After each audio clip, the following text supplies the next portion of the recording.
Lakle lakle Inspector Tayai Tayai Tayai Ahan mamaktada Inspector Tayai tabiribusingu James Hairuzamna taramnok chobugaloinana ikoknona khurumzari ngasi su puduna laksari Inspector Tayai chatret katara hundoi shuba tangka kasi Inspector Tayai gi wari paring asi nungsibiba singidama sengwat chagachaba wari paring afaba sing lokshinbi fattaba singdi matau tambigan fattabagi matau tamlabadi kaubigan adomshu soidina awaba tagan angangsha matamasi panayamdi thingzil hauzik phawbada police na soi khoi kariguma mata hairaktrina ekhoi gi so haibam thokpudi makhoi da hairur tampham thokpudi tamore adubu makhoi na thibidrabadi ekhoi gi kari upai noksing ningol pokpa haibase thokna lukra yamna lukra bajan ekhoi de tholiba thodo asina ahan ba thodo nati ningol pokpa khudimakti matam punamakta mingonda kokno nduna lei haibaduni kaya da ton khrabano yengudana ama boire kari di upai lei magi marai ba yeng bata taso yeng ba yaba yeng ekhoi shu kari tawgathabano haiba khangse ichanu pido ekhoi na di mabu ningol amani haina kaido ngai da hantana mahak putam kibade nati mama ga igana su nomduna wana honaraga magi maning thungnabadi punam honabani ta chaw yaima madugi thoina khalurana ekhoi ni chai su section gadabani isai su section gadabadai khoina mama dana sa cheno haina thadokpadi khak yaru isana kari dawri isana kari pami isana hojik chaliba lamchachi kari no haiba si mama mapana munning yengsenbagi mathautai maduda nate macha ningon pokpa mama mapadi matam punamak wakhal su aduma khanduna leni karamba matamda kari thoklagadagi fattanungda thokadra haidu adubu wakhal khanma khakne yar isanu piedo mahaka nakshinagadaban loinagadaban ngangnagadaban tinagadaban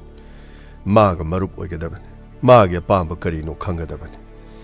magi maning thungnana honabada aikhoi gi apamba su karino haibase khanghanbagi mathautai ningol ga aikhoi ga koinari ni haidana mama ga ningol ga koinari bani haidana yumba lon chatna ron taugadaba amadi tauroidaba chatloidaba amadi chatkadaba niyom punamak singa se mama ama pawi bai khoina makhoi de khanghangadabani takadaba punamak thi haukhredana yeng batare kari lakadagi haibadu yeng batare dani yama taso ai di wakhal se pungning phathaba ngamlaktre tacho police ki gari na trani laisibo mani tacho ayema adudi kari pau tamba laktori janone afabo eredi phanida tacho ayamna pakhale tacho tacho na sanupi yore tacho na sanupi yore tacho hey aruna ipagi me maruna nang bukadai de leirubuge hayo ipagi me mayo karigino nangna aikhoi punamak puthadokuna chaliba karigino hayo karigino hayo pamu ayamna lan kre pamu na chabo muktanga piyo pamu na sagi khong choktuna na chana karundani e pamu ay hogol hay mama laune mai wo ne mai puthoro mai wo ibungo inspector yamna nungai ai sagai ai inaw no pagi macha aruna bu tekta kaidena purakpa yamna nungai rebo adugo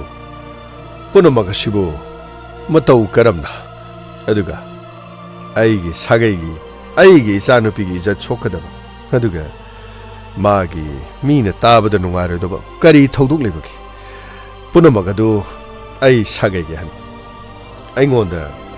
amuktang tambiu tada adongi ichana peruna amam lambi amada chalure adubu mana chaluba lambi adugidamak sagai gi halaman singna mangonda phuba chaiba ngangba chaibina chingba mado khara tawbigan punamagasi mahakya soiba khongthang aman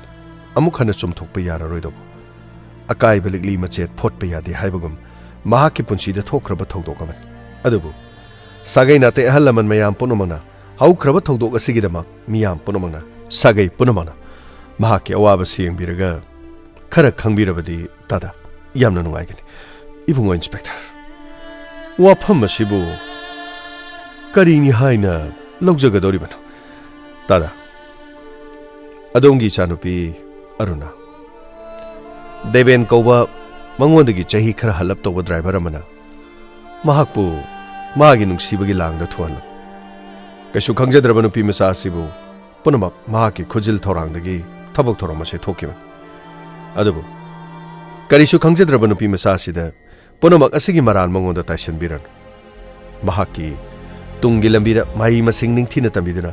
matik chaba mi mu oinenabagi damak hana imung manung lolorba thodang ado adumak chapchana lobi punamak khawkri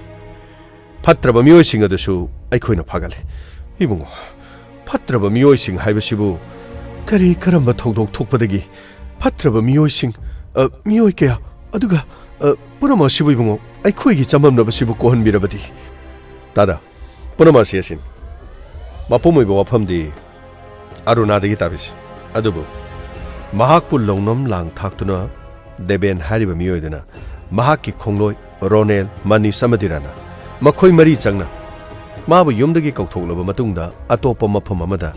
mahakpu izat manghalaga mafam aduda hatnanabagi damakta plan tawduna leram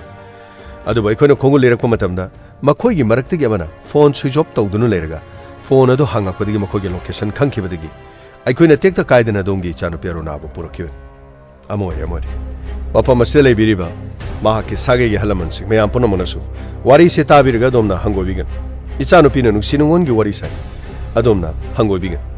ichanupigi wari aikhoina taraga aikhoina taba yabaduna miyamna su taba yaba oigadorim mama mapa oriba aikhoina taba yadaba haibadudi mina su taba yadaba haibadu oigadorim thawdo asi matau karamna thokibana duga karidagi thoki haibado mangondagi taminasi hayoruna matau karamna deben khangnaki aduga deben anongoda tokiba namtha madu punamutai ikaigano karimata kigano mafam asida nongoda ngangadaba chaigedaba kana su leiti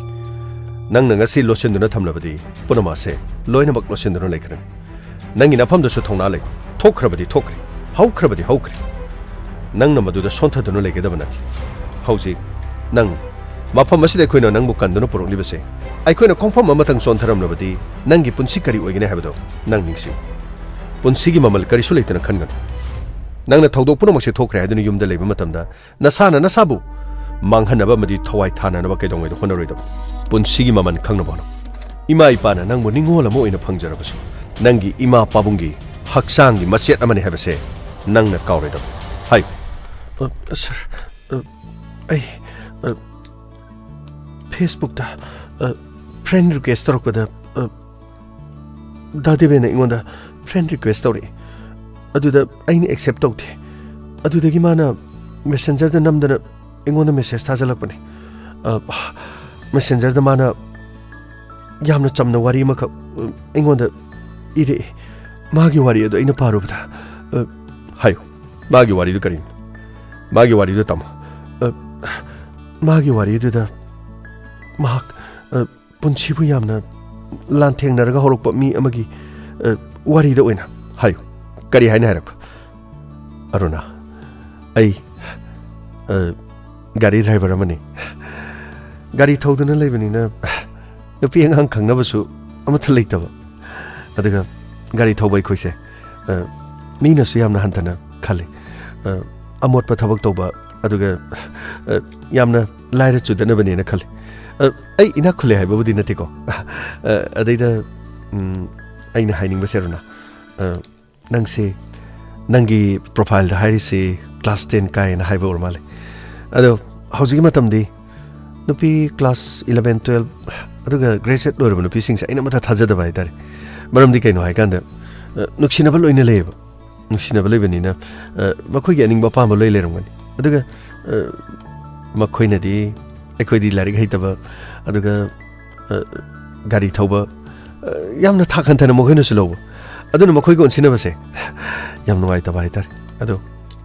ꯑꯩꯒ ꯃꯔꯨꯞ ꯑꯃ ꯑꯣꯏꯕꯗ ꯀꯔꯤ ꯀꯥꯏꯕ ꯂꯩꯕꯒꯦ class 9 10 ꯈꯛ ꯀꯥꯔꯤꯕ ꯅꯈꯣꯏꯗꯤ ꯀꯔꯤ ꯍꯥꯏꯅꯤ ꯏꯆꯝ ꯆꯝꯖꯕ ꯀꯅꯥꯗꯁꯨ ꯂꯥꯟꯗꯕ ꯑꯗꯨꯅ ꯏꯁꯦꯡ ꯁꯦꯡꯖꯕ ꯅꯈꯣꯏꯕꯨ ꯊꯥꯖꯕꯗꯒꯤ ꯇꯧꯕꯅꯤ ꯂꯥꯟꯅ ꯂꯧꯕꯤꯒꯅꯨ ꯃꯔꯨꯞ ꯑꯃ ꯑꯣꯏꯕꯗꯤ ꯀꯔꯤꯁꯨ ꯀꯥꯏꯗꯕ꯭ꯔꯥꯅ ꯈꯜꯂꯤ ꯐ꯭ꯔꯦꯟ ꯑꯦꯛꯁꯦꯞ ꯇꯧꯕꯤꯔꯣ ꯑꯗꯨꯒ ꯌꯥꯔꯒꯗꯤ ꯃꯔꯨꯞ ꯑꯃ ꯑꯣꯏꯅ ꯇꯤꯟꯅꯁꯦ ꯒꯥꯔꯤ ꯗ꯭ꯔꯥꯏꯚꯔ ꯑꯩꯈꯣꯏꯁꯨ ꯊꯃꯣꯏ ꯄꯥꯜꯂꯤ ꯀꯩꯅꯣ ꯌꯥꯔꯒꯗꯤ ꯄ꯭ꯂꯤꯖ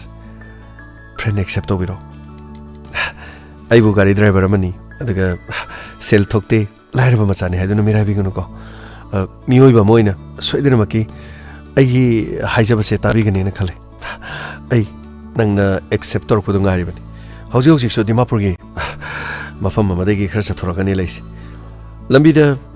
ꯆꯤꯡ ꯅꯤꯡꯈꯥꯏꯔꯛꯇꯅ ꯅꯜꯂꯝꯒꯗꯕ ꯈꯖꯤꯛꯇꯕꯨ ꯉꯥꯏ ꯑꯗꯨꯕꯨ ꯁꯤꯕꯃꯛꯇꯤ ꯁꯤꯍꯧꯗ꯭ꯔꯦ ꯂꯝꯕꯤꯗ ꯁꯨꯝ ꯌꯨꯝꯒꯤ ꯅꯨꯡꯁꯤꯔꯕ ꯏꯔꯝꯗꯝ ꯁꯅꯥ ꯂꯩꯄꯥꯛꯀꯤ ꯃꯤ ꯅꯤꯡꯁꯤꯡꯕꯗ ꯐꯦꯁꯕꯨꯛꯇ ꯍꯥꯏꯗꯣꯛꯂꯨꯕꯗ ꯅꯪꯕꯨ ꯊꯦꯡꯅꯕꯗꯒꯤ ꯅꯪꯉꯣꯟꯗ ꯉꯥꯎꯖꯗꯅ ꯉꯁꯤ ꯅꯣꯡꯃ ꯅꯤꯅꯤꯁꯦ ꯑꯩꯅ ꯁꯨꯝ ꯃꯦꯁꯦꯟꯖꯔꯗ ꯃꯦꯁꯦꯖ ꯊꯥꯕꯅꯤ ꯅꯪꯅ ꯊꯤꯅ ꯉꯥꯡꯅꯤꯡꯉꯕꯗꯤ ꯑꯗꯨꯝ ꯉꯥꯡꯕꯤꯔꯣ ꯑꯗꯨꯝ ꯆꯩꯕꯤꯔꯣ ꯑꯩꯒꯤꯗꯤ ꯀꯩꯁꯨ ꯀꯥꯏꯕ ꯂꯩꯇꯦꯗ ꯑꯩꯈꯣꯏꯗꯤ ꯃꯤꯌꯥꯝꯒꯤ ꯆꯩꯐꯝꯅꯤ ꯃꯤꯌꯥꯝꯒꯤ ꯉꯥꯡꯐꯝꯅꯤ ꯅꯪꯅ ꯍꯩꯅꯗ꯭ꯔꯁꯨ ꯑꯗꯨꯝ ꯍꯥꯏꯕꯤꯔꯣ ꯑꯩ ꯃꯈꯥ ꯇꯥꯅ ꯊꯥꯗ꯭ꯔꯁꯨ ꯑꯗꯨꯝ ꯌꯥꯏ ꯑꯗꯨꯗꯤ ꯅꯍꯥꯛꯅ ꯅꯨꯡꯁꯤꯕꯤꯔꯒꯗꯤ ꯐ꯭ꯔꯦꯟ ꯑꯦꯛꯁꯦꯞ ꯇꯧꯕꯤꯔꯣ ꯑꯩ ꯈꯧꯔꯥꯡꯅ ꯉꯥꯏꯖꯔꯤ ꯗꯤꯃꯥꯄꯨꯔꯒꯤ ꯆꯤꯡꯒꯣꯜ ꯑꯁꯤꯗ ꯑꯗꯨꯗꯤ ꯑꯩ ꯃꯦꯁꯦꯖ ꯏꯕꯁꯤ ꯁ꯭ꯋꯥꯏꯗ ꯂꯦꯞꯄꯒꯦ ꯒꯥꯔꯤꯁꯨ ꯁ꯭ꯇꯥꯔꯠ ꯍꯧꯔꯦ ꯑꯁꯨꯝꯅ ꯁꯥꯔ ꯃꯥꯅ ꯃꯦꯁꯦꯟꯖꯔꯗ ꯊꯥꯔꯛꯄ ꯃꯦꯁꯦꯖꯇꯨꯗꯒꯤ ꯑꯩꯅ ꯅꯨꯡꯉꯥꯏꯇꯗꯅ ꯃꯉꯣꯟꯗ ꯑꯦꯛꯁꯦꯞ ꯇꯧꯔꯨꯕꯅꯤ ꯑꯗꯨꯒꯤ ꯃꯇꯨꯡꯗꯒꯤ ꯃꯥꯒ ꯑꯩꯒ ꯐ꯭ꯔꯦꯟ ꯑꯣꯏꯈꯤ ꯑꯁꯨꯝꯅ ꯋꯥꯔꯤ ꯋꯥꯇꯥꯏ ꯁꯥꯟꯅꯗꯨꯅ ꯃꯦꯁꯦꯖ ꯈꯔ ꯈꯔ ꯊꯥꯅꯕ ꯁꯨꯝ ꯍꯧꯈꯤ ꯃꯗꯨꯒꯤ ꯃꯇꯨꯡꯗꯒꯤ ꯑꯩꯒꯤ ꯅꯝꯕꯔ ꯄꯤꯌꯣ ꯍꯥꯏꯗꯨꯅ ꯃꯍꯥꯛ ꯌꯥꯝꯅ ꯀꯟꯅ ꯍꯥꯏꯒꯠꯂꯛꯈꯤ ꯃꯔꯨꯞ ꯑꯣꯏꯅ ꯁꯨꯝ ꯇꯤꯟꯅꯕ ꯍꯧꯔꯕꯅꯤꯅ ꯅꯝꯕꯔꯗꯨ ꯄꯤꯕꯗ ꯀꯔꯤ ꯀꯥꯏꯒꯦ ꯍꯥꯏꯗꯅ ꯑꯩꯉꯣꯟꯗ ꯒꯤꯔꯤ ꯒꯤꯔꯤ ꯇꯛꯁꯜꯂꯛꯄ ꯍꯧꯔꯛꯈꯤ ꯃꯗꯨꯒꯤ ꯃꯇꯨꯡꯗꯒꯤ ꯅꯣꯡꯃ ꯃꯦꯁꯦꯟꯖꯔꯗ ꯑꯣ ꯅꯪꯅ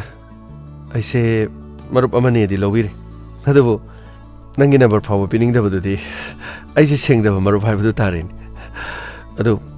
ꯆꯨꯝꯅꯁꯨ ꯈꯪꯅꯔꯕꯅꯤꯅ ꯅꯪꯒꯤ ꯅꯝꯕꯔ ꯄꯤꯕꯗ ꯀꯌꯥꯝ ꯀꯥꯏꯒꯦ ꯀꯔꯤꯒꯨꯝꯕ ꯅꯪꯅ ꯉꯁꯤꯁꯦ ꯅꯝꯕꯔ ꯄꯤꯗꯕ ꯇꯥꯔꯗꯤꯅꯦ ꯑꯩ ꯌꯨꯝ ꯍꯜꯂꯛꯄꯗ ꯍꯣꯔꯦꯟ ꯗꯤꯃꯥꯄꯨꯔꯒꯤ ꯃꯐꯝ ꯑꯃꯗ ꯈ꯭ꯋꯥꯏꯗꯒꯤ ꯂꯨꯕ ꯂꯣꯛ ꯑꯃꯗ ꯈꯜꯂꯒ ꯑꯩ ꯒꯥꯔꯤꯁꯦ ꯊꯧꯗꯈ꯭ꯔꯒꯦ ꯐꯔꯦ ꯑꯩ ꯃꯈꯥ ꯇꯥꯖꯔꯛꯑꯔꯣꯏ ꯒꯥꯔꯤꯁꯦ ꯊꯧꯗꯈ꯭ꯔꯒ ꯑꯩ ꯊꯋꯥꯏꯁꯦ ꯊꯥꯈ꯭ꯔꯒꯦ ꯑꯔꯨꯅꯥꯅ ꯁꯣꯏꯗꯅ ꯄꯦꯟꯕꯤꯔꯣ ꯑꯗꯨꯒ ꯑꯩꯉꯣꯟꯗꯗꯤ ꯅꯝꯕꯔ ꯄꯤꯅꯤꯡꯗꯕ ꯃꯤꯆꯪ ꯃꯤꯈꯥꯏ ꯅꯥꯏꯕ ꯃꯔꯨꯞ ꯃꯄꯥꯡꯅꯦꯗꯤ ꯍꯥꯏꯔꯒ ꯐꯔꯦ ꯑꯗꯨꯗꯤ ꯑꯩ ngasi thazariba message na aroiba jake sigi matungdagidi ai message su thazararoi karigumba arunana message tharakpada aina khumakdrabadi ai lokhada tare haina khanbiro ai makhatana message tharaklaroi ai thamjare asumna sa mana aingonda wai singsi hairaga aibu magi number du pina naba mawong si sum tawrki adudagi aina mangonda message si thaki message thakra matungdagi phone da wari sanaba khara hoki adubu ai school chatba yumgi thaba inka aduga thaba kasiki dama ima pabung khangna di haidana ai yamna thoina di wari di sanati whatsapp da message thanaba hoki aduga marumakta voice message adu thabak hanga kandana lamhang da thoga wari ngaktang sanaba horaki madugi matungdagi amuka mana thabak halakpada ekhoigi school halaka yumlomda lakpa lambi dugi lamhang oina toba lamdong oina toba mafam amale khara su songli toba jaga adugi mapa adu da ai leiramu ai da mukta furit phiro le ri haidana mana hairaki tabro nang ngasi di school chuti dai dani ngak tang thoro lambi du noi school chapai lambi lam thong le bidu kadai wai du na jibo as khonang khong ma le de dana adai pura man mam le de adai ka chathurga lam thong le du di adu khara su songi dana adai du gari khamaga ai nangi posai du piram ge ai nang si dana le jarak pani nang na lobi da tar de di kamai do dino as yaro ye lo aina kamai na poche di yom da pusan doino imana kadai dino na hanga kani adagi imana phiro lebagi pesa ingon da pibasu nati aina phiro ndo lerga imung da pusalaga kamai na to doino as adodi noi na mana bilai dudi noi na mana bigi phiron singni adum hairo moina pirakpani haigira natragana moigi thamamane hairo moigi thamamane harga aina kamai na likta doino adu yaro ye adudigi di haingna sma hairo phiron do moigi ne lerakpani moida lepda chadre ingon da boiro na bitare pesa hanjalo haire nang na bigre ko hajalo lori ke dorke kashi yamasu na de yarese aine ngai badi ngai ta ngai ramage adu ai poche logi matang du dine ai yaba ngomoi ko ai ngak ta ngai ramage kada yora ge hojikpo thogzale lo aina halan ai koi badi yaroi ko mi ga ukhradi lore babung mi ma ga khangkhra dine sungya yaroi ko amuhana ne phone ga loine loksan gi doisan kaim to waro no gari manung da ngak tang phamba da di kanana khangni aduna ne ina thoine gari tharo laise asom da deina mal thabane na chalin lo ai ngare magi kidang thoro hoi lagi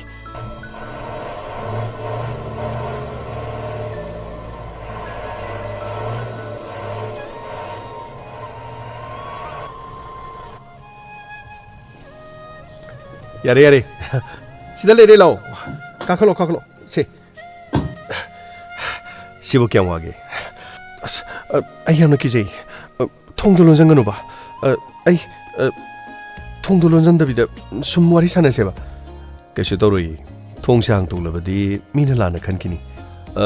kashi toroi truck da di thabak ingkhang ga digi gari ya da bagi pochai thabagi do ma leram doni kem khalun se namai don chelo tale sum hairo ai swaida sum tagi aruna nang chi onthok na ning thi jakre onthok na su ing tap krab lem jakrab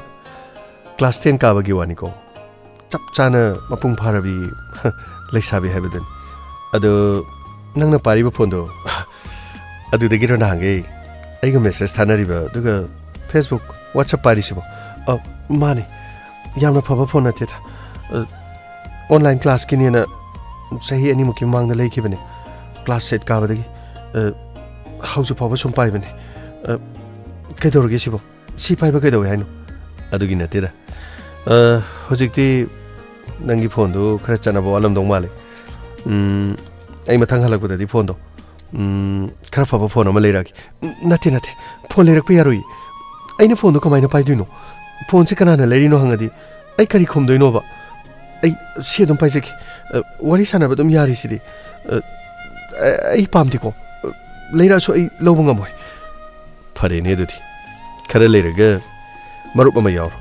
marup tu phawri ni haraga taw marup tu nai no holagi yare marup yaw bi yaroi ai larik tamaloi ima ga pabungna ai gi damak to loino hona bi ai na marup yawraga ima khoina lana lokini na yumna kai pan doira na engona ngang kani na hanu ma phanek marup ma yaw gi harubada ima ne ngod yamna ngang upu de leri ba phanek sing je singtho selo kai do bagi phanek marup yaw doino leksabi ari bi sadana na engona ngangi yana faine de adu se kona khanar si yam dia mana tes se pachalo aina nga sai na haik aina pairoi na aina si kamani yom do pusan doino ba as yari ke do hoge namdana ne pusan gro aduga imung da thamo khara lerga momam puto ga lilo ba se purini aina go hati de lerak puni ba aina learning do buni ke doroge yam de phajade na hairo adugi na te ba ima hoina monganga di as ayam na pakhale aduga ne aina yum da chai jang thongi da phone message pangtha da tharakano message pangtha tharadi ima khoina ai lana lokini nupa koinara bazala haiduna aduga aidi leisabi su phaba natri aini thorisi kaino khangde ima khoi pabung khoina khangkraga ai amuk kaise doroida ima khoi pabung khoi su leisabi pakhang oi reini makhoi su nungsina reini amoire moksana basuna dedana akoina mafam amada koicha chapasuna thi asidagi mu numini ni leragane ai laina muk chakadaban amu halakbada nangi kari leroki hayo aina lapu khudingi nangi mam lerakpadi yaidana kaino haidubada debe si kadai de thamdoinu khangdring ngai mu amuk legi haidubu karigino ba sorry chumi ko ai haise sorry habini ko lyric se heudrobani na nangodagi tamatari lyric se 파리니 아도 아루나 난 아이스키 한번 형능세 강디 아이 강디 아들이 낭나 마파마시드 라이시슈 아이부 능세버기 너트로 아이 강디 다데베 아이 잘라게 봐 팅해 봐 이마코는 거 디티라마니 아이 하나 파칼레 봐 아이 잘라게 Karino nang haisibo nanga igada gari si manung da leibada yungo akhoi gari sinu wangis lambi sida saliba mi singna khoi umanati nangdi agi thawain aishu nangi thawai oibio ai khaktana nangbu thawai ni na khanjaraga nana karim khanbida de kai kanani aruna ai gari thawa mi mani migi makhada gari thawi haidana driver mani haidana nangna ai bon taba thak ta khanbi gadra kaino da debe aina du khalagabu nangi message san gadra aduga ai ngasi tholai sibo aina du makhalama gadi ai tholam gadra ne nangi na chendana nungsi haina phongdokpa taseng na haidraga su nangna khomlagli bo hai kharasi na khangba ngami madudi nang naibo thamoisena nungsi haba adu aruna ai nangna metric pass tawasi nga haibadi yamna waga dawri kaigino debe aidi larigam na tamkini kaigino metric pass taroga kaidoge haino adugi na teta chum yumdaga pusala sirana khanba dadi ben ai adunga moiko ai aduga mathaba amta ngamoi imaga pabungana ne wathokani aina harisini ko ai wathokani ai chalage phone tawrane ba ai chalage ba se thongje hangto ba farerona chalo mafam asida nangai ga sumaina unabana tanadi nangna leisabi phadri haidana nanga aiga lambi lawjang da koiba chatpa phangdo sunatri aduna ne aina nangna metric pass tawba ngai ba wari aisi nang matam adudadi lambi lawjang da chalaga unaba su yarani dan hajiki nupa khangnei nupa ga loinei haibadu ima khoi khanganing dabne nang lot pada ina wai haibai wani phari chalo ai nangna sigilam dongse lanthok tri phawa mafam se dum yengdana leidoin aduga aina phone torokani lambi da phone toroga nangna chatpa nangna yum he gaudri ba phawa yaroye lambi da phone ga toroga chatpado yumda ima ga pabungu da tamakani nasanu pi do lambi da phone tawduna chatlo yena amungang kaneba dadiben yare ai dum chachakragi asigi lamdong si maning stigi labuk chi phawjalaga dum sakragi yare ba ada le isine tu ada saman kharga ada leibi yum chine ba ekhoi yum ne tu o asida le rise adudi nakhoi gi school na somda panglab lapa dina tedana aduna ni school chapada khongna chalido ai chalage ba ai chalage aruna kauni ko horen phone to bo kauni dadiben ai hore lai pa bolo kan ne ai adum hairake ba phone to budi yaroi ba maga pabung le ai phone to bu yaroi ba ai chale ge ko aruna ai wa haido budi wali aruna yare hore message hainere se asumna maga ga nongmo gi mari naksina ba asume laki madugi matungdagi nongma maga aiga मागी गाड़ी खंफम दुधा हायो अरुणा हायो करीमत Keegan using मसिंग दो lion हायो ngasi natrabadi kaidongide nang wangang magam aduga thokriba thawdo se nang na losin duna thamsu ya pura magaduna nangi khudong thina bor ka dorum hai pura ma hayo ai maga yumban magi mari kari yumban magi mari mato karamna masak khangdaba nupa aduga nati madugi na maktaro nangbo na hina sing tamhandra ai khoine nangbo chawna ni yolpada aduk kamna pangni budu karigino ha karigino ba aduk kamna pangni budu bo amutu ngai khoyem wafam asigi damakta ne khoina ngasai di ngari basi angang asigi punsi de kari thokrag yama di magi punsi de hoji hoji kari ori be habdo yama khoi me amna khangdo yam le punama si ngang chai bani yara warak kadam matam ngang kadam matam senaga matam sena hudruga surak matam da asoi budu unchin de ngang chai bagi matam da nati masai ma khak ke soi banati mama mapa oriba khoigisu asoiba kya marom pona makto hojik de hokri adubu nganga ga cheiga hokriba thokriba thodo wa thoksing do hana gumna mo hanjalo habidi yara adunan haiwarona madidaki ai thagi lefki adugi matungdagi nahan thokkiban thokdok ase wafam adu tamge haiduna tambada magaiga wari sanaraga aigi pibam sing asigi maramda mangonda tamkiban aduga kaino nani sorry du karigino ba saududi kaino phone phangi gari thaurini adu thaurini na paiti ehe gari do aina thaurini adu phone do pai le di gari thengjanardi akona chalib lambi sibo nati nangmu yam nungai bane khanbra gari driver khoi punsi si dine amarom dadi yam lu khrajani da noi khangdo tai ni da na khoi di yum da sum lei bani na khoi no wari si noi khangoi ado khoi ne maside de thengnari ba lan pham yam si di noi ta bang amoi to hoi be thabang na tet ni thi nungai na larik tamau da imung manung pu bang am na bai hona bai wan kana na so tai pulaga MA oraga gari driver ne na changpadi kana su yaw na tet yumdagi yamna ngangoi na thorokraban hingmangam na bane no na bada adubu haujikti driver haiba ming thola du phangli aduga aisu nangna warora mane na hathu laisidi gari sidi tak anoba ma silabani koi ma jondo yam nungai adu aina somdane nang unaruge habadi yadamni na lambi da mal thabagi ngaktang palli ngale re yor ken haramin par pram nangi manak si yong na blaini yong gari si sawbani na lambi da he to phajal le yabanati kai gino nang sawri do kai gino ba yare aina khanmaga yamna khene ehe tabra aina se namai du somdom ta leisalokse chim ta leisalo ba yare chalo amta nukside kai gino khangde ai khudogam na sawgale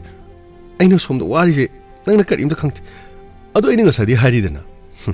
nangdi aina hari sing se loina phagi hoina khalabaja ado kaino school dress ga swade sum lep le re jairo gari so anmani gari se tung ga lawdana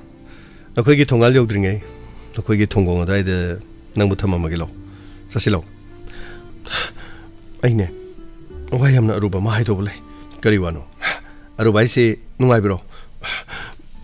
nungai bani haidira awa bani haidira ai amna pakhal ajin ai to phung khangdre ba karino ke dore heno ba ai lai sabi natrabani koi nangna ibune mangalabani ai kayam koina samai lei doino sidagi mathi phungani ai kamai to doino ba nang ai ke khandra bra as nangi wajidi swai lawi ati kari tawrage ba ai ni ngangi se karim to phagi nate ketang lumna kita lobiyo ai na sari ba matha se kita sunang si yobiyo kaino nati kari tawrage ba wadu haidina ina kamai khangdoino nangi ne kai sunata wadi amna luhan basina ba wadu sumai tawre asumna tawre asi tawre aduni adani nati wama haibam thokpudu phajana mek sengna haibe yadraba nangi wari sidiba nati Kari tore hai no ba? Ai mama oi tore. Kari. Mama oi tore ba. Pakhala bro. Si hai di pakhala mani ne. Asing mane. Wasi phagi na the. Ai class 10 pho landri. 10 si kamai metric pham doi no ba ibo. Sigi pibam sai metric kamai pham doi no ba. Ai kari no ba ina to doi. Adu edi kem garu no hai. Che. Mata mama thanars. Tha mani de dum lai ya doi na tro. Adu gane. Ai nang bo so oi na posala. Metric tu de ko yum de le thar su ye gaino. Nang Lisabi mapung phar. Kari wali ge sigi. Hoi. Ai ra la re hiti. Tangai phadana nang metric phau bi nang di thar ni dana. Aina talak ko paisa sing nang na. Thopsan dasan na thaman. Nung siraba akhoi ni gi sa sing lan. Adu dagi di nungai ni yum pala lori. Kari wali ge. Nang adu dagi kari hena pami ge. As nang adi ofam se. Yana phagi oina lobu mal. Phagi oina lobu nati. Aina haisa mukta tawse. Che. Aina nang na haribo ado ai loi tarisidi. Nati. Adu hojik class 10 phabu thari. Angang adu lokthok loksin adu ada. Mado yamna khodong thininga wen. Tha mani dang yengas. Adu gane. Nang bo so oidena loksala da. Aina pusala dong ni. Kaino tha mani dang yeng sai sibo. Tha mani lerega ai mama mo ibasimu oira roi. Lesabi mo ira kini siraba. Ehe. Adu gi na timi. Thani sida nangi so phibam yengasi. Ai so phibam yengasi. Aduga sanna na badu tawru se habani. Nangi wa famdu da aini ya da yaukrobo. Se namai dom to no ba. Se talike so aini som da pakhal isiga nangna harauri ro kainom tawri harau da di kaino. Mapa mo isalak pani. Nangsu mama mo ore da. Nan ma khaidi pakhang nei sabi. Haujina mine khangda mama mapa natro. Sidagi karino karibu lo lu doino nate kari mu lot ke se haibno yare so aine nang bula pa khorona ngaraman wafam si taraga nang ni yabirok loidraina ayam no wazaraman adubu awa ba semadi kole aisa na batorake adaida imana bikar so adalam na thole nanga sida unai habse ai makhoi de su khanga ningthi pare adudi timiro mage habsu yadam ni na chalo ko mina hangadi khangna bani nuksina bani hairu nuko hairui kama haiduino adu horen kauni ai phone to bungai ko hoi chalo asumna maga iga plan tawra matungda aishu maduna pharani khanmadagi magi matung ilawragi haina khanki madugi matung maga iga haina khibagi matungina numit atusu lawgebagi marang tawringeda thabak phuna mak loiraga athing bata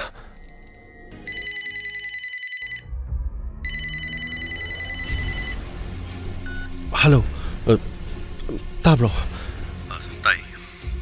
pung kya danu tholkai bo pung dinga na tholpe yaro ai horen karting na tholoki kaino hajo yar de ujin tholokin tonga sdem ko ngai lebedi khudong charoi mina khangkhraga aina hasini tabasi manaman kem tana hengumsi adugane dan makai ibani na thawse pangtho madi bab nang na masida metric thagi gen ujinam ado ai wai kanam ta khangandana tabasi dawada na sungna manabi adu wada imum manu kanam ta karim ta habi abanati kaino na haidu aina kana da haidorige ai kanam ta haidi nanga mari lini haiba phawo ai karagumba isung manabi aduga imum manu gi mida ima khoida bo wari sabanati kanam ta khanga banati yanu pare adu yaradi yam thengumse asumna maga iga matam adu thanaki thengjelakpa matam ngaiki adugi matungna imaga pabunga makhoi ani na potha khiba ngaiki adugi matungdagi nongalam dai pung ohum khare helakpada mana haibagi matungina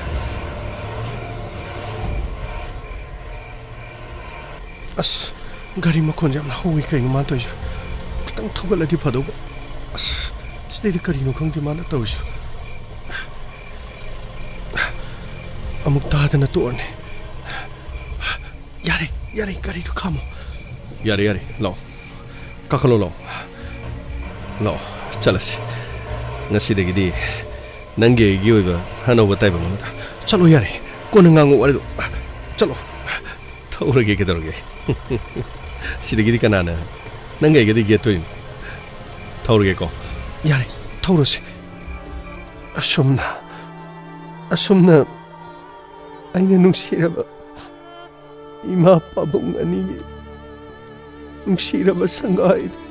undok lam nagalaki aduk aina khaluba aina mangluba manglan punamak adugi ona tainabada thengba ingdu chingda pukhalaga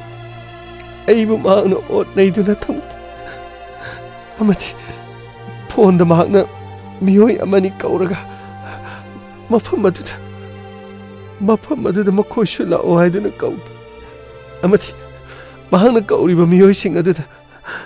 makhoigi ningba thunghange haiduna makhoi wari sanaba ai taki madudagi nongalaki madudagi mo numidang wairam amuk yoksilaki madugi matungdagi di amuk Tengakpada makhoina aibu makhoigi ningma thunglaba matungda aibu hatnanabagidama makhoina plan tawduna thamki adubu thabaksing adu amata pangthoktringeda makhoina aigi khutta kiramba thori adu nanthoraki amadi ai umang adu chenchinduna aigi thawai kannanaba ai yamna kanna honaki amati lokta tasinki isa pumba ina pungangang mamak adubu nongalam daida mo makhoina aibu loktagi chingkhatuna makhoina hanagi mafam aduda aibu soro chingduna puraki amadi mafam aduda hanagum aibu manghananabagi plan makhoi amuk hana tawki amadi ai aruiba matam haibadu yoraki mikop aduda sar khoi mayam sanction biraktuna aigi punsi kalaga phatraba makhoi mayam puna makpu police na phajelaga police ki custody da makhoi thamlamak aina ai mafam masida lakchari basine ai mafam masida lakchari basine pagi bema aruna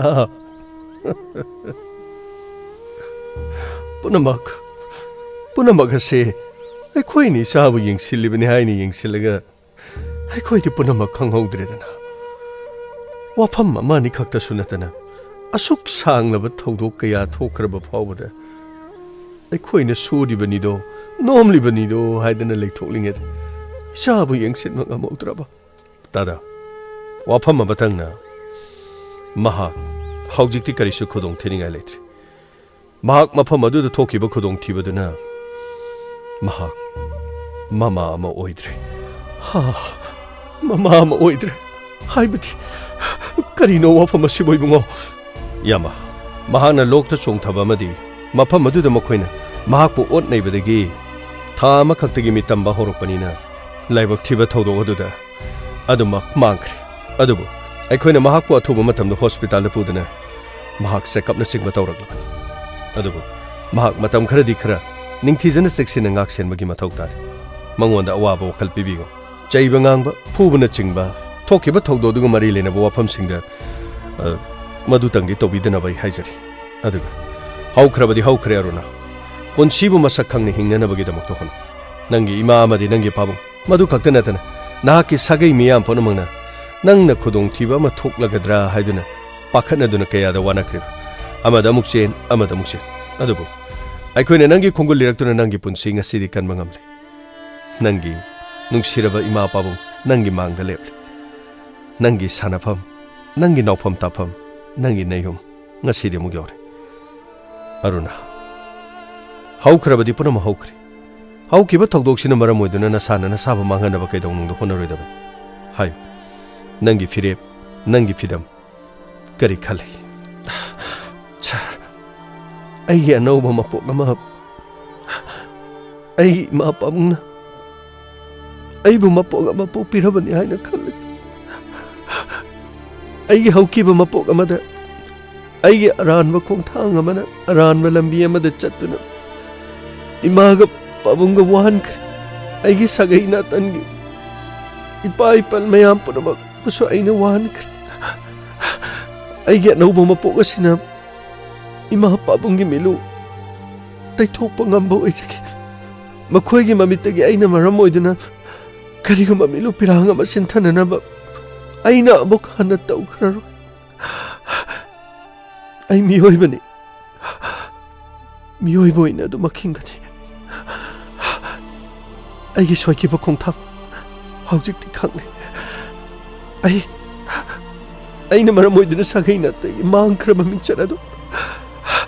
ꯑꯩꯅ ꯀꯟꯅ ꯍꯣꯠꯅꯗꯨꯅ ꯑꯩꯒꯤ ꯁꯥꯒꯩ ꯅꯥꯇꯩ ꯑꯩꯒꯤ ꯏꯔꯝꯗꯝ ꯑꯩꯒꯤ ꯂꯝꯗꯝ ꯑꯁꯤꯒꯤ ꯏꯃꯥ ꯄꯥꯕꯨꯡꯒꯤ ꯃꯤꯡꯆꯠ ꯄꯨꯔꯛꯅꯕ ꯍꯣꯠꯅꯒꯅꯤ ꯑꯩ ꯅꯠꯇꯕ ꯂꯝꯕꯤ ꯐꯠꯇꯕ ꯂꯝꯕꯤꯗ ꯑꯩ ꯀꯩꯗꯧꯅꯨꯡꯗ ꯑꯃꯨꯛ ꯍꯟꯅ ꯈꯣꯡꯊꯥꯡ ꯑꯩ ꯑꯃꯨꯛ ꯍꯟꯅ ꯈꯣꯡꯊꯥꯡꯂꯔꯣꯏ ꯁꯔ ꯑꯗꯨꯅꯤꯗꯅ ꯑꯩ ꯏꯆꯥ ꯍꯥꯏꯕꯗꯨꯗꯤ ꯑꯗꯨꯅꯤꯗꯅ ꯅꯪꯒꯤ ꯀꯔꯤ ꯋꯥꯠꯀꯅꯤ ꯅꯪꯕꯨ ꯉꯁꯤꯗꯒꯤꯗꯤ ꯅꯪꯒꯤ ꯄꯥꯕꯨꯡꯅ ꯅꯪꯒꯤ ꯐꯠꯇꯕ ꯄꯨꯝꯅꯃꯛ ꯑꯩꯅ ꯂꯣꯏꯅ ꯉꯥꯛꯊꯣꯛꯀꯅꯤ ꯂꯥꯛꯀꯗꯕ ꯐꯠꯇꯕꯁꯤꯡ ꯄꯨꯝꯅꯃꯛꯄꯨꯁꯨ ꯑꯩꯅ ꯁꯝꯕ ꯂꯣꯏꯅ ꯉꯥꯛꯀꯅꯤ ꯑꯩꯅ ꯏꯆꯥꯕꯨ ꯀꯔꯤꯒꯤ ꯐꯥꯖꯤꯟ ꯄꯨꯟꯁꯤꯟꯗꯨꯅ ꯆꯦꯠꯅ ꯑꯩꯅ ꯑꯃꯝꯕꯗ ꯂꯣꯠꯇꯨꯅ ꯀꯔꯤꯒꯤ ꯊꯝꯒꯗꯒꯦ ꯅꯅꯤꯡ ꯊꯨꯡꯍꯟꯒꯅꯤ ꯑꯐꯕꯒꯤꯗꯃꯛꯇꯗꯤ ꯅꯪꯒꯤꯗꯃꯛ ꯄꯨꯝꯅꯃꯛ ꯍꯣꯠꯅꯒꯅꯤ ꯍꯧꯈ꯭ꯔꯕꯗꯤ ꯍꯧꯈ꯭ꯔꯦ ꯄꯨꯝꯅꯃꯛ ꯑꯗꯣ ꯂꯣꯏꯅ ꯀꯥꯎꯊꯣꯛ ꯁꯤꯗꯒꯤꯗꯤ ꯅꯪꯒꯤ ꯑꯐꯕ ꯅꯪꯒꯤ ꯌꯥꯏꯐꯕ ꯃꯗꯨꯇꯅꯤ ꯑꯩꯈꯣꯏꯅ ꯌꯦꯡꯒꯗꯧꯔꯤꯕꯁꯦ ꯌꯥꯝꯅ ꯅꯨꯡꯉꯥꯏꯔꯦ ꯌꯥꯏꯃ ꯁꯤꯗꯒꯤꯗꯤ ꯅꯆꯥꯕꯨ ꯅꯪꯅ ꯆꯦꯛꯁꯤꯟꯅ ꯁꯦꯟꯅꯔꯣ ꯀꯔꯤꯒꯤꯁꯨ ꯐꯥꯖꯤꯟ ꯄꯨꯟꯁꯤꯟꯗꯨꯅ ꯄꯪꯊꯝ ꯃꯊꯝꯒꯗꯒꯦ ꯑꯐꯕ ꯌꯥꯏꯐꯕ ꯄꯨꯝꯅꯃꯛ ꯑꯣꯏꯅꯅꯕ ꯍꯣꯠꯅꯕ ꯇꯥꯕ ꯏꯆꯥꯒꯤ ꯑꯄꯥꯝꯕ ꯈꯨꯗꯤꯡꯃꯛ ꯑꯐ ꯐꯠꯇ ꯄꯨꯝꯅꯃꯛ ꯈꯟꯅꯔꯒ ꯑꯩꯈꯣꯏ ꯄꯨꯟꯅ ꯄꯥꯡꯊꯣꯛꯃꯤꯟꯅꯔꯒ ꯂꯣꯏꯔꯦꯗꯅ ꯑꯔꯨꯅꯥ ꯄꯥꯕꯨꯡ ꯁꯤꯗꯒꯤꯗꯤ ꯀꯔꯤꯁꯨ ꯋꯥꯔꯨꯔꯅꯨ ꯅꯍꯥꯛꯅ ꯃꯇꯨꯡꯗꯗꯤ ꯐꯠꯇꯕ ꯂꯝꯕꯤꯗ ꯈꯣꯡ ꯊꯥꯡꯖꯤꯜꯂꯛꯀꯅꯤ ꯍꯥꯏꯕꯁꯦ ꯑꯩ ꯊꯥꯖꯗ꯭ꯔꯦ ꯑꯗꯨꯅ ꯅꯪꯒꯤ ꯑꯐꯕ ꯌꯥꯏꯐꯕ ꯄꯨꯝꯅꯃꯛ ꯑꯣꯏꯅꯅꯕ ꯍꯣꯠꯅꯔꯣ ꯁꯥꯒꯩ ꯅꯥꯇꯩ ꯑꯍꯜ ꯂꯃꯟꯁꯤꯡꯅ ꯋꯥꯔꯤꯕꯁꯤꯡ ꯑꯁꯤ ꯌꯦꯡꯉꯨꯅꯤ ꯅꯪꯒꯤ ꯏꯃꯥꯒ ꯄꯥꯕꯨꯡꯒꯤ ꯃꯤꯠꯂꯨꯗꯒꯤ ꯄꯤꯔꯥꯡ ꯑꯃꯨꯛ ꯍꯟꯅ ꯇꯥꯍꯟꯕ ꯌꯥꯗꯦꯀꯣ ꯍꯣꯏ ꯄꯥꯕꯨꯡ ꯐꯔꯦ ꯏꯕꯨꯡꯉꯣ ꯏꯟꯁꯄꯦꯛꯇꯔ ꯌꯥꯝꯅ ꯅꯨꯡꯉꯥꯏꯔꯦ ꯏꯕꯨꯡꯉꯣꯅ ꯃꯇꯝ ꯆꯥꯅ ꯑꯩꯈꯣꯏꯒꯤ ꯏꯆꯥꯒꯤ ꯄꯨꯟꯁꯤꯕꯨ ꯀꯟꯕꯤꯕꯒꯤꯗꯃꯛ ꯇꯥꯗ ꯃꯁꯤꯗꯤ ꯑꯩꯈꯣꯏꯒꯤ ꯇꯧꯐꯝ ꯊꯣꯛꯄꯅꯤ ꯌꯥꯝ ꯅꯨꯡꯉꯥꯏꯔꯦ ꯑꯔꯨꯅꯥ ꯑꯗꯨꯒ ꯃꯔꯥ ꯂꯩꯕ ꯃꯤꯑꯣꯏꯁꯤꯡ ꯃꯈꯣꯏꯒꯤ ꯃꯊꯛꯇ ꯃꯇꯤꯛ ꯆꯥꯕ ꯆꯥꯔꯖꯁꯦ ꯊꯥꯡꯒꯠꯂꯒ ꯃꯈꯣꯏ ꯁꯣꯏꯗꯅ ꯀꯩꯁꯨꯝ ꯁꯪꯗ ꯌꯧꯅꯕ ꯍꯣꯠꯅꯒꯅꯤ ꯁꯥꯔ ꯃꯈꯣꯏ ꯑꯃꯨꯛ ꯊꯣꯔꯛꯂꯒ ꯑꯩꯒꯤ ꯄꯨꯟꯁꯤꯗ ꯃꯥꯡꯅꯅꯕꯒꯤ ꯑꯃꯨꯛ ꯑꯩꯉꯣꯟꯗ ꯑꯃꯨꯛ ꯁꯤꯡꯅꯔꯛꯂꯕꯗꯤ ꯃꯗꯨꯒꯤꯗꯃꯛ ꯀꯔꯤꯁꯨ ꯋꯥꯔꯨꯅꯨ ꯃꯗꯨꯒꯤꯗꯃꯛ ꯑꯩꯈꯣꯏ ꯂꯩ ꯀꯔꯤꯒꯨꯝꯕ ꯐꯠꯇꯕ ꯅꯝꯖꯥ ꯅꯝꯊꯦꯛꯅꯕ ꯀꯔꯤꯒꯨꯝꯕ ꯊꯧꯗꯣꯛ ꯑꯃ ꯊꯣꯛꯀꯗꯧꯔꯦ ꯍꯥꯏꯔꯕꯗꯤ ꯄꯨꯂꯤꯁꯀꯤ ꯃꯅꯥꯛꯇ ꯆꯠꯀꯗꯕꯅꯤ ꯄꯨꯂꯤꯁ ꯂꯩꯔꯤꯕꯁꯤ ꯃꯤꯌꯥꯝꯒꯤ ꯃꯇꯦꯡ ꯄꯥꯡꯅꯅꯕ ꯑꯗꯨꯒ ꯅꯍꯥꯛꯀꯤ ꯅꯐꯝꯗ ꯀꯔꯤꯒꯨꯝꯕ ꯑꯃꯨꯛ ꯍꯟꯅ ꯃꯈꯣꯏꯅ ꯀꯔꯤꯒꯨꯝꯕ ꯖꯦꯜꯗꯒꯤ ꯊꯣꯔꯛꯂꯕꯁꯨ ꯅꯪꯉꯣꯟꯗ ꯁꯤꯡꯅꯔꯛꯂꯕ ꯀꯤꯍꯜꯂꯛꯂꯕ ꯑꯗꯨ ꯑꯣꯏꯕ ꯇꯥꯔꯕꯗꯤ ꯑꯩꯒꯤ ꯅꯝꯕꯔ ꯁꯤꯗ ꯂꯩꯔꯦ ꯁꯤ ꯄꯥꯏꯁꯤꯜꯂꯣ ꯈꯨꯗꯣꯡꯊꯤꯕ ꯊꯣꯛꯄꯒ ꯑꯩꯉꯣꯟꯗ ꯄꯥꯎ ꯄꯤꯔꯛꯑꯣ ꯐꯅꯤ ꯁꯥꯔ ꯑꯗꯨꯗꯤ ꯇꯥꯗ ꯈꯣꯏ ꯏꯌꯥꯝꯕ ꯈꯣꯏ ꯏꯇꯩꯃ ꯅꯍꯥꯛꯀꯤ ꯅꯆꯥ ꯑꯃꯨꯛ ꯍꯟꯅ ꯅꯍꯥꯛꯀꯤ ꯅꯊꯥꯗ ꯁꯤꯟꯅꯔꯕꯅꯤ ꯃꯁꯤꯒꯤ ꯃꯈꯥ ꯇꯥꯔꯛꯄꯗꯗꯤ ꯏꯇꯩꯃ ꯈꯣꯏꯒꯤ ꯇꯧꯐꯝ ꯊꯣꯛꯄ ꯑꯗꯣꯝꯒꯤ ꯏꯆꯥꯕꯨ ꯃꯍꯩ ꯆꯥꯅꯅꯕꯒꯤꯗꯃꯛ ꯀꯨꯞꯅ ꯌꯦꯡꯁꯤꯟꯕꯤꯔꯣ ꯑꯗꯨꯗꯤ ꯒꯥꯡꯃꯩ ꯑꯩꯈꯣꯏ ꯑꯃꯨꯛ ꯆꯠꯄ ꯇꯥꯕꯅꯤꯗꯅ ꯁꯥꯔ ꯀꯔꯤꯗꯤ ꯎꯄꯥꯏ ꯂꯩ ꯑꯗꯨꯕꯨ ꯁꯥꯔ ꯐꯅ ꯑꯗꯨꯝ ꯅꯨꯡꯉꯥꯏꯔꯤ ꯀꯔꯤꯅꯣ ꯕꯁ ꯗ꯭ꯔꯥꯏꯚꯔ ꯒꯥꯔꯤ ꯗ꯭ꯔꯥꯏꯚꯔ ꯃꯤꯒꯤ ꯗ꯭ꯔꯥꯏꯚꯔ ꯍꯥꯏꯕꯗꯤ ꯑꯋꯥꯕ ꯃꯁꯛ ꯈꯪꯕ ꯃꯤꯒꯤ ꯏꯃꯨꯡ ꯃꯅꯨꯡꯗꯒꯤ ꯋꯥꯅ ꯍꯧꯔꯛꯑꯒ ꯃꯈꯣꯏꯒꯨꯝꯕ ꯀꯌꯥꯗꯨ ꯏꯃꯨꯡ ꯄꯨꯕ ꯀꯌꯥꯁꯨ ꯌꯥꯎꯔꯤ ꯗ꯭ꯔꯥꯏꯚꯔꯕꯨ ꯆꯦꯟꯊꯍꯟꯕ ꯃꯤꯁꯤꯡꯁꯤ ꯁꯥꯔ ꯒꯥꯡꯃꯩꯅ ꯂꯦꯝꯅ ꯊꯥꯔꯣꯏ ꯁꯥꯔ ꯑꯩꯒꯤ ꯂꯤꯒꯤ ꯆꯩꯗꯣ ꯁꯥꯔ ꯑꯩꯅ ꯃꯃꯥꯏ ꯆꯨꯝꯃꯒ ꯑꯃꯨꯛ ꯃꯅꯤꯡ ꯆꯨꯝꯃꯒ ꯑꯃꯨꯛ ꯃꯐꯝ ꯃꯔꯥꯡ ꯈꯪꯗꯕ ꯃꯈꯩ ꯃꯈꯣꯡꯗꯒꯤꯅ ꯃꯀꯣꯛ ꯐꯥꯎꯕ ꯀꯩꯒꯨꯝꯅ ꯂꯥꯡꯅꯕꯒꯤ ꯁꯥꯔ ꯒꯥꯡꯃꯩꯒꯤ ꯈꯨꯐꯨꯗꯣ ꯑꯃꯨꯛ ꯇꯧꯕ ꯇꯥꯔꯦꯗꯅ ꯌꯥꯝꯅ ꯅꯨꯡꯉꯥꯏꯔꯦꯗ ꯁꯥꯔ ꯑꯗꯨꯗꯤ ꯁꯥꯔ ꯑꯩꯈꯣꯏ ꯆꯥꯟꯅꯕ ꯇꯧꯔꯁꯤꯔ ꯁꯥꯔ ꯆꯥꯟꯅꯕ ꯇꯧꯔꯁꯤ ꯂꯥꯛꯑꯣ ꯑꯩꯈꯣꯏꯒꯤ ꯇꯤꯝ ꯄꯨꯝꯅꯃꯛ ꯃꯤꯁꯟ ꯂꯣꯏꯔꯕꯅꯤꯅ ꯆꯠꯂꯁꯤ ꯅꯨꯡꯉꯥꯏꯕꯅ ꯁꯤꯔꯦ ꯁꯥꯔ Sire nungai bana sire. Sir, puta ga dauri bani ne sidagidi. As karino. Aigi hawai jar gi sai do sa ga pose ra khang de. Gangmai nangi seidura. Mani sir. Khwai de gi ha badi hawai jara. Jara hai jara khwai de gi ha badi hawai jara. Gangmai yare mi yang nare. Sir, sorry sir. Gari tharo. Funny sir.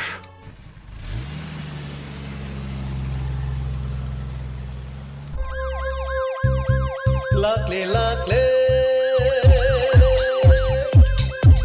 Inspector, Tayai, luckily,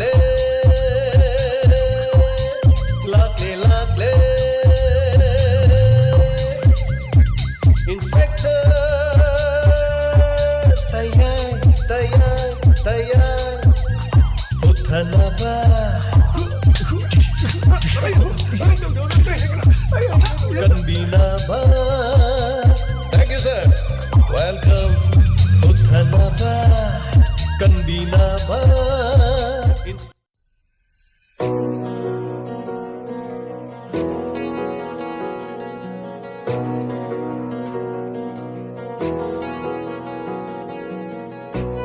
Hanana tagatsaring at sige lantok sa riba Inspector Tayai sa trek at taraga humdoy suba. Mayaw na pibira pa feedback ang madi comment at nagnapasage. Taro masigi makatarak pada lantok sa gani 90.0 WAHONG radio gi program isa-isak na si Torom. Saruyabiyo mayam kaubida na.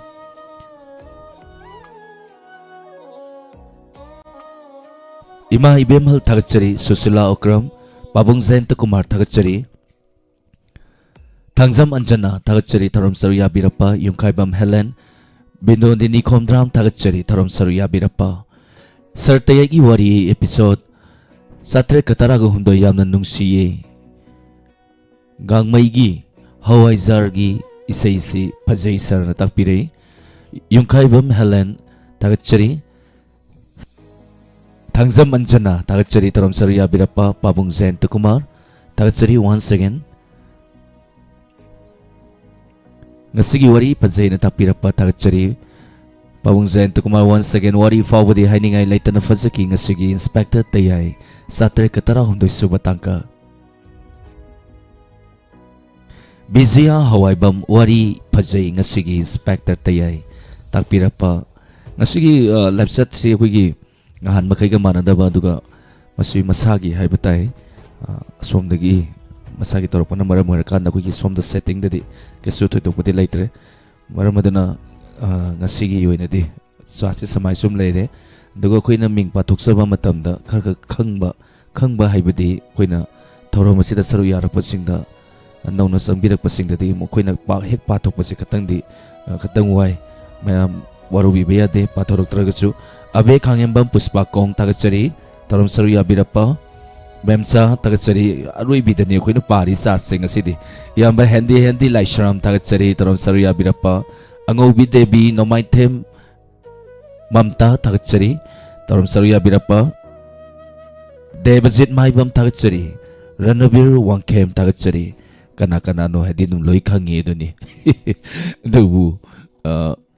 Kokti ngawri ngasidi sa sepa bada sanay habi tagatsari Tarom Saruya Birapa ras tagatsari aduga kuigi fake accounting aduga haibatai masida di loina dum aseng ming se dum loi chong thorak bini namirapam thonglen tagatsari Tarom Saruya Birapa thank you Lantuk sari bathorom masigi makha tarak pada lantuk sagani isai sakna sei thorom Saruya biyu benodeni khomdram tagatsari isai makudol tamjage maya punna taminasi yaning hulakle haina sei hori be isai ni kudol tamjari saita ningomangi mayekta Binod Kumar Sarmana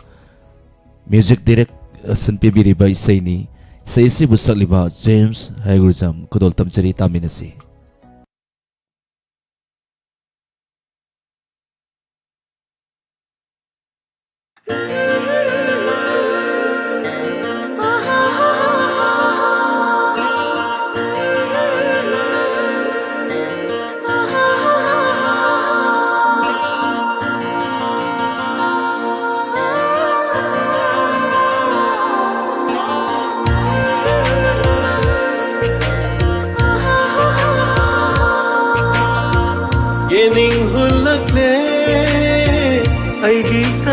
ꯊꯃꯣꯏꯁꯦ ꯅꯪꯒꯤ ꯅꯨꯡꯁꯤ ꯁꯛꯇꯝ ꯎꯔꯨꯕꯗ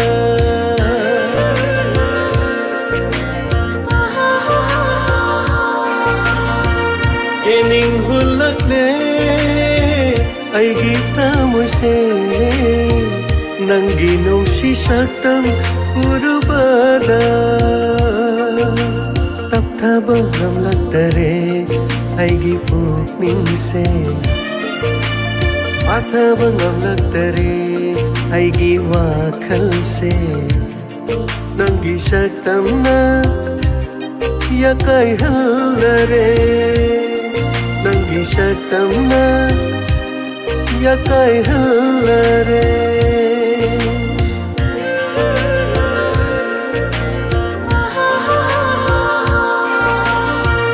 ꯌꯦꯡꯅꯤꯡ ꯍꯨꯜꯂꯛꯂꯦ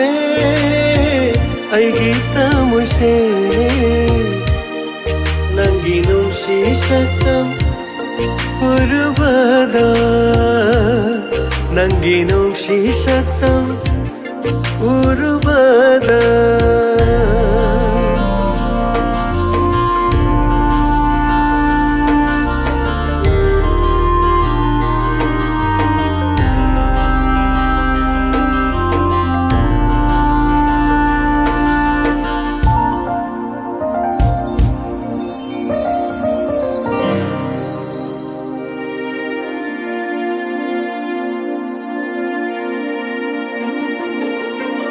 ꯈꯪꯂꯝꯗꯕ ꯅꯨꯡꯁꯤꯕ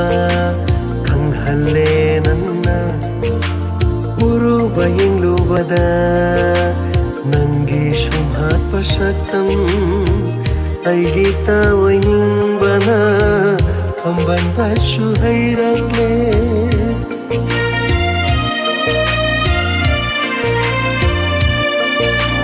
ꯈꯪꯂꯝꯗꯕ ꯅꯨꯡꯁꯤꯕ ꯈꯪꯍꯜꯂꯦ ꯅꯪꯅ ꯎꯔꯨꯕ ꯌꯦꯡꯂꯨꯕꯗ ꯅꯪꯒꯤ ꯁꯨꯝꯍꯠꯄ ꯁꯛꯇꯝ ꯑꯩꯒꯤ ꯇꯥꯑꯣꯏꯅꯤꯡꯕꯅ ꯄꯥꯝꯕꯟꯕꯁꯨ ꯍꯩꯔꯛꯂꯦ ꯃꯤꯀꯨꯞ ꯑꯃꯠꯇꯁꯨ ꯀꯥꯎꯕ ꯉꯝꯗꯔꯦ ꯃꯤꯀꯨꯞ ꯑꯃꯠꯇꯁꯨ ꯀꯥꯎꯕ ꯉꯝꯗꯔꯦ ꯅꯪꯕꯨ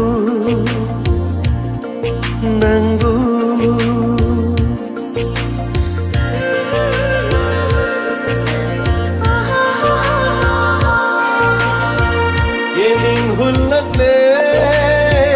아이기 타모세 난기 농시 삭담 우르바다 난기 농시 삭담 우르바다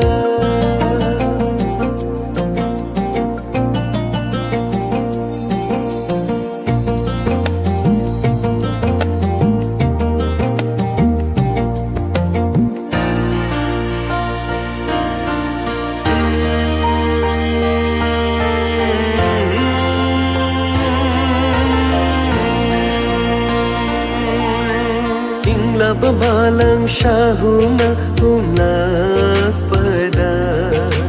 Nung si irig na jot hale ay gihakjang se Nang giyatang amabu pangnaba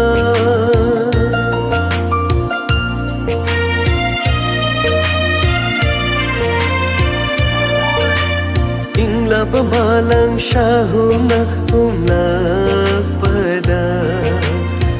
si irig na jot hale ay gihakjang se nang giyatang amabu pangnaba amoy isitok tu napirage napamda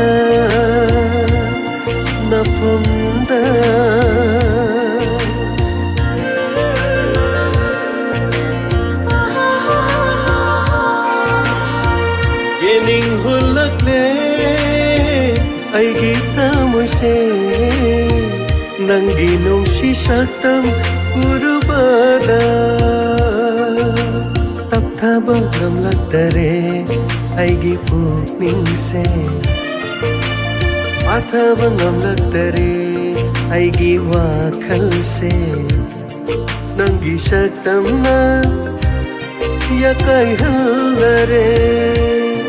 nangi saktamna yakai hallare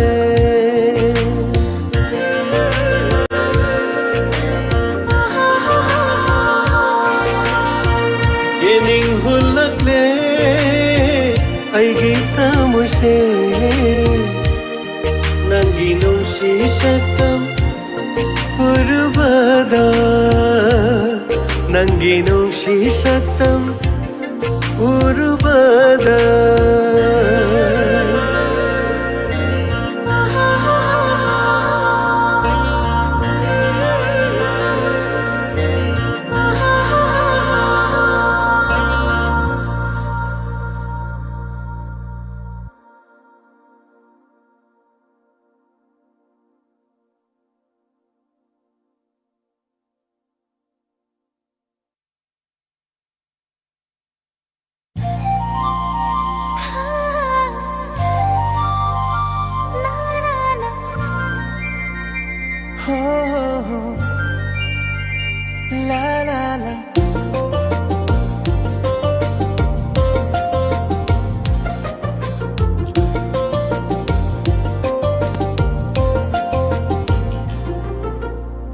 Jum pan ba hairi hayaini kombirai leirang sat lagle kusum lei lei bak lei leirang yum thong khuding lei teng ba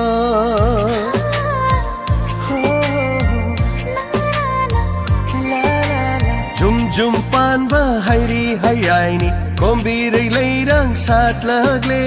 kusum lei lei bak lei leirang yum thong khuding lei teng ba sazibu sairau ba lagle lagle sairau ba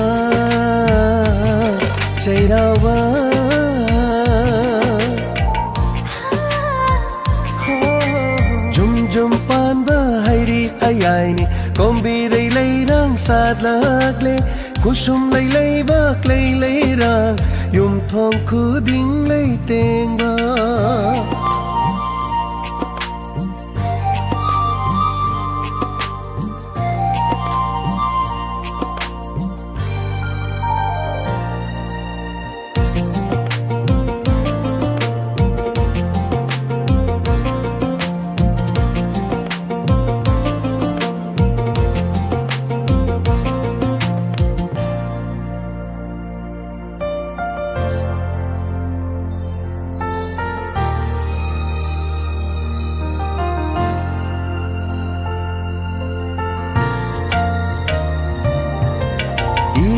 Shuna thongan khuding ngamjaba katnari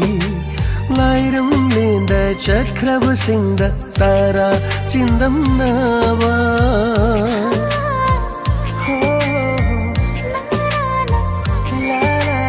imum shuna thongan khuding ngamjaba katnari lairam lenda chakraba singda tara chindam nava kumja khuding shoidana tara chindam balakpiyo kumja khuding shoidana tara chindam balakpiyo kacha banam jage kumja khuding sajibu chairaba lagle lagle Chairauba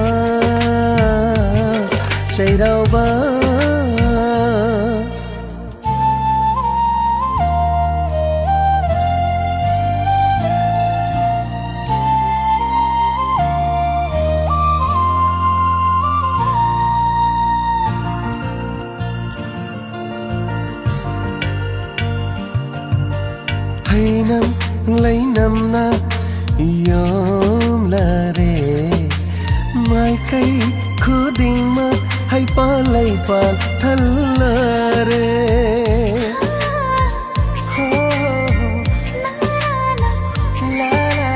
hai nam lai nam na yom lare mai kai khudimak hai palai pal thallare maning tamna satlare kombirai kusum lai maning tam jarare mahausa lai ren bisu ya kai rakle akhang kandi lai bak lai su ya kai rakle akhang kandi lai bak lai su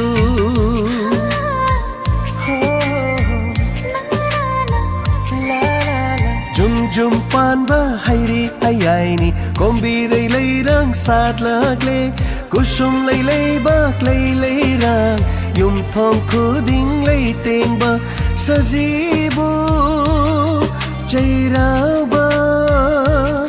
lagle jairau ba jairau ba jairau ba jairau ba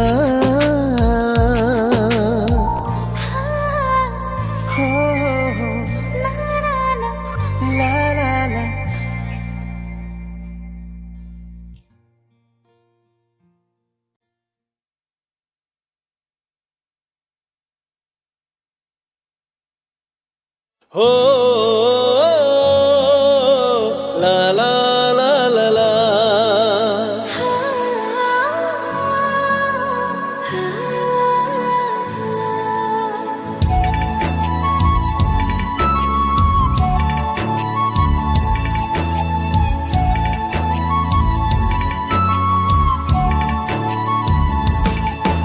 Waksingi ulen khanglibi aigi khunggangi leira nungsi toirabi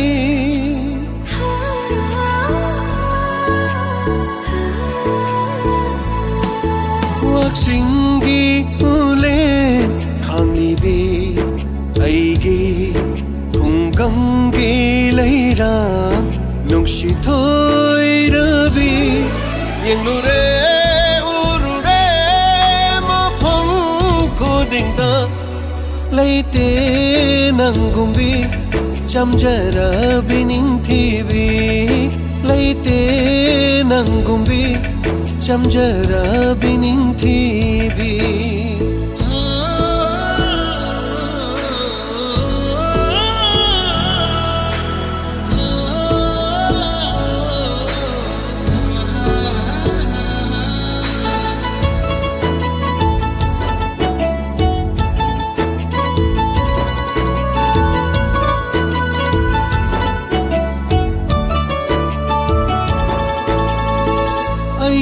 Asha khangdabi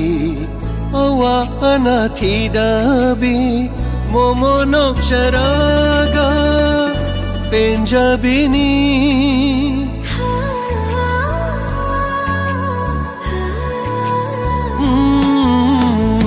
aing asha khangdabi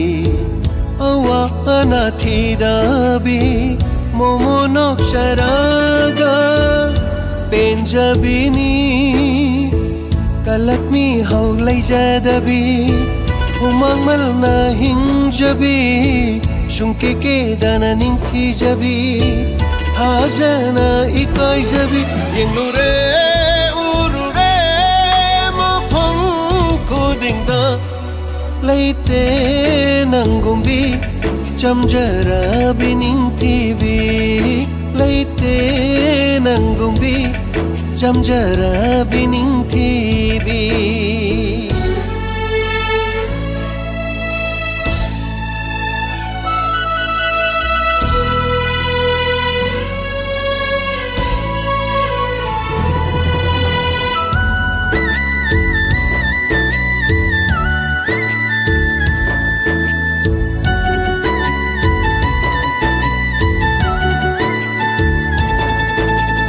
aigidi thawaigi thawai oiribi nangtani aigidi punsigi oijage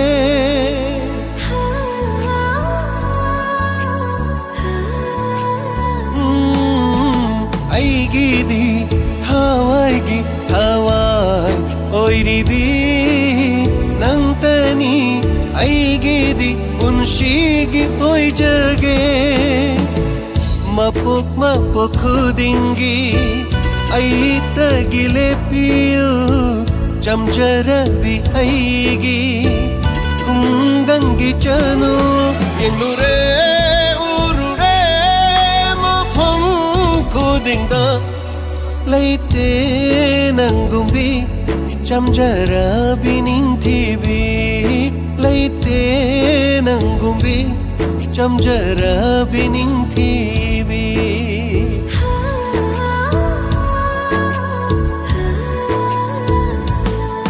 ꯋꯥꯛꯁꯤꯡꯒꯤ ꯎꯂꯦꯟ ꯈꯥꯡꯂꯤꯕꯤ ꯑꯩꯒꯤ ꯈꯨꯡꯒꯪꯒꯤ ꯂꯩꯔꯥꯡ ꯅꯨꯡꯁꯤꯊꯣꯏꯔꯕꯤ ꯌꯦꯡꯂꯨꯔꯦ ꯎꯔꯨꯔꯦ ꯃꯐꯝ ꯈꯨꯗꯤꯡꯗ ꯂꯩꯇꯦ ꯅꯪꯒꯨꯝꯕꯤ ꯆꯝꯖꯔꯕꯤ ꯅꯤꯡꯊꯤꯕꯤ ꯂꯩꯇꯦ ꯅꯪꯒꯨꯝꯕꯤ ꯆꯝꯖꯔꯕꯤ ꯅꯤꯡꯊꯤꯕꯤ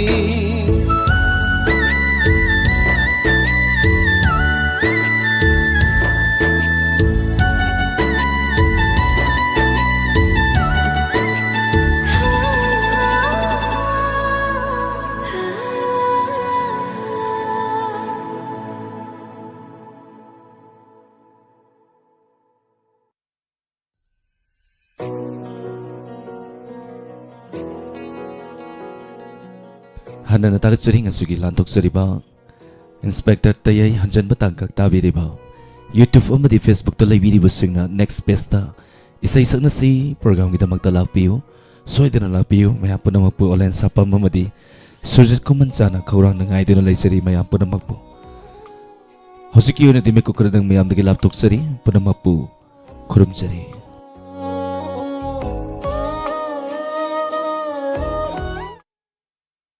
Dr. N. Mangantoy Maitay, ex-senior resident RIMS, Dr. Asiling Biraktuna, nung maizing numit ki oina, pung amadagi mga fauba, laibag po pa amadi sagol sen gi oina, pung ani maghaydagi na mga fauba layang jagani. Medicine gi oina, yumsa kaysa amadi tangzagi oina, pung ahumdagi layang bahaw jagani.